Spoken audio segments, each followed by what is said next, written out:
काही गोष्टी असतात ना, त्या शब्दांपेक्षा जास्त हृदयाच्या ठोक्यांमधून बोलतात. आज आपण अशीच एक गोष्ट ऐकणार आहोत, हृदयाच्या स्पंदनाची. बघा, ही एकच ओळ. एका हृदयाची हाक दुसऱ्या हृदयाने ऐकली. ही साधीसुधी ओळ नाहीये.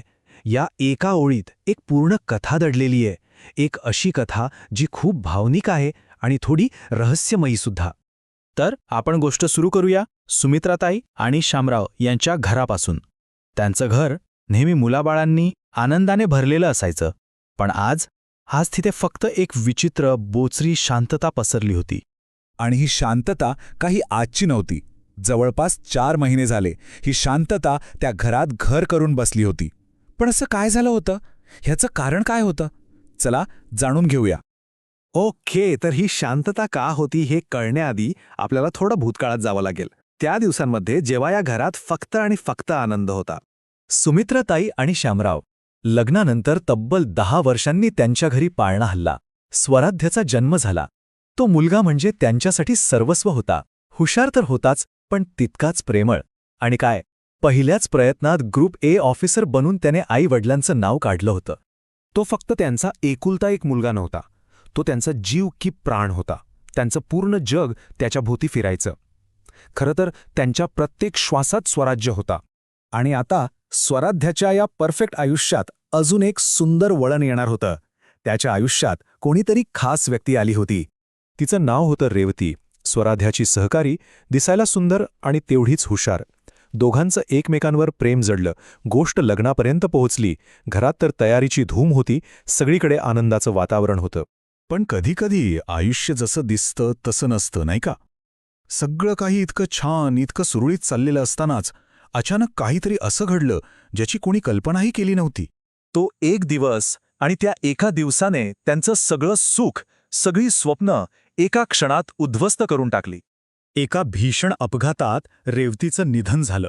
स्वराध्यकाठी हा धक्का तो सहन करण्याच्या पलीकडचा होता. तो कॅटाटोनिक ग्रीफ नावाच्या अवस्थेत गेला. म्हणजे काय, तर एवढा मोठा मानसिक आघात बसला की त्याचं शरीर आणि मन जणू दगडासारखं झालं. ना बोलणं ना चालणं, तो फक्त श्वास घेत होता, पण त्याचं अस्तित्व संपून गेलं होतं. 1 दिवस, 2 दिवस, नाही, तब्बल 4 महिने स्वराज्य त्याच अवस्थेत होता. जगाशी त्याचा काहीही संबंध उरला नव्हता. मोठमोठ्या डॉक्टरांनी, मानसोपचार तज्ज्ञांनी प्रयत्न केले, पण काहीच उपयोग झाला नाही. त्या बिचाऱ्या आईवडिलांची काय अवस्था झाली असेल, विचार करा. त्यांनी तर सगळी आशाच सोडून दिली होती. रोज आपल्या डोळ्या देखत मुलाला असं संपताना पाहून ते आतल्या आत तुटत होते. आणि अशातच एके दिवशी त्यांच्या घरचा फोन वाजला. फोनवर एका तरुणीचा आवाज होता, अनोळखी.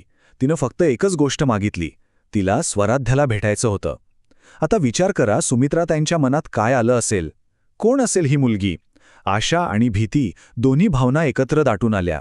ती मुलगी घरी आली. तिचं नाव होतं प्रिया. आणि तिथे आल्यावर तिने जे काही सांगायला सुरुवात केली त्याने त्या घरातली 4 महिन्यांची शांतता तर भंग पावलीच, पण त्यांचं आयुष्य कायमचं बदलून जाणार होतं. प्रिया सांगू लागली, मी गेली 2 वर्ष हृदयाच्या आजाराने त्रस्त होते. माझी जगण्याची आशा जवळपास संपली होती. हार्ट ट्रान्सप्लांटशिवाय पर्याय नव्हता. आणि मग 4 महिन्यांपूर्वी मला एक फोन आला. तिने जे पुढे सांगितलं ते ऐकून तर पायाखालची जमीन सरकली. ती म्हणाली, एक तरुणी जिचं नाव रेवती जोशी होतं, तिने मला तिचं हृदय दिलं. आणि तिच्या शेवटच्या क्षणी तिने मला तुमच्या स्वराज्याबद्दल सगळं काही सांगितलं. सुमित्राताई आणि शामराव ते पूर्णपणे निःशब्द झाले. काय बोलावं, कसं रिॲक्ट करावं हेच त्यांना कळत नव्हतं. ते फक्त प्रियाला सोबत घेऊन स्वराध्याच्या त्या अंधाऱ्या खोलीकडे गेले. प्रियाने खोलीत पाऊल ठेवलं आणि स्वराध्याला त्या अवस्थेत पाहून तिच्या तोंडून अगदी सहजपणे एक शब्द निघाला, स्वरू. हे तेच नाव होतं ज्या नावाने फक्त आणि फक्त रेवती त्याला हाक मारायची. आणि चमत्कार झाला. जो मुलगा 4 महिन्यांपासून एका जागी दगडासारखा बसून होता, त्याने त्या एका हाकेवर मान वळून मागे पाहिलं. त्याच्या डोळ्यांनी प्रियाला पाहिलं. प्रिया धावतच त्याच्या जवळ गेली आणि तिने त्याला घट्ट मिठी मारली. आणि बस, तो एक स्पर्श पुरेसा होता. 4 महिन्यांपासून आत साचलेलं सगळं दुःख, सगळा त्रास स्वराज्याच्या डोळ्यांतून अश्रूंच्या रूपात बाहेर पडला. रेवती शरीराने या जगात नव्हती, हे खरंय, पण तिचं हृदय ते अजूनही स्वराध्यासाठीच धडधडत होतं. आणि म्हणूनच म्हणतात, एका हृदयाची हाक दुसऱ्या हृदयाने ऐकली होती.